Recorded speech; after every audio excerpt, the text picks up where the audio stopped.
Je suis Mélanie Grelier-Drapeau, je suis avocate au sein du cabinet FIDAL, spécialisée en droit du travail. J'interviens auprès des entreprises sur toutes leurs relations individuelles et collectives avec leurs salariés.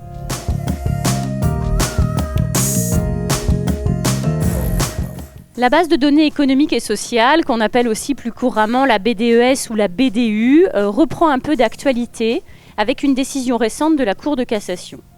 La base de données économiques et sociales a été imposée il y a déjà 4 ans pour les entreprises de plus de 300 salariés et 3 ans pour les entreprises de moins de 300 salariés, avec l'idée de donner aux représentants du personnel un certain nombre d'informations sur l'environnement économique, juridique de l'entreprise pour leur permettre de co-construire avec l'employeur le modèle économique de demain, avec notamment la consultation sur les orientations stratégiques.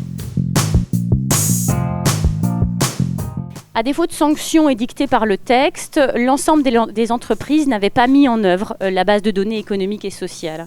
Toutefois, récemment, la question a été posée à la Cour de cassation par un comité d'entreprise dans le cadre d'une consultation obligatoire sur un projet,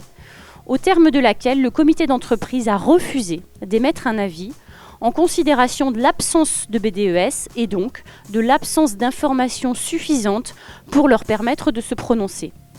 Dans ce cadre-là, la Cour de cassation a considéré qu'effectivement, à défaut de base de données économiques et sociales, le comité d'entreprise n'avait pas les informations suffisantes et donc ne pouvait pas émettre d'avis,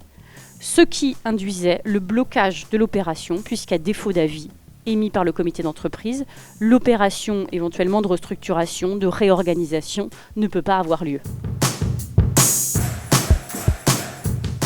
La BDES revient donc à un sujet d'actualité puisque l'idée est de mettre à disposition de l'ensemble des représentants du personnel l'ensemble des informations qui sont prévues par la base de données économiques et sociales, puisque cela va conditionner pour l'avenir la validité des consultations des comités d'entreprise qui vont devenir très rapidement les conseils sociaux et économiques.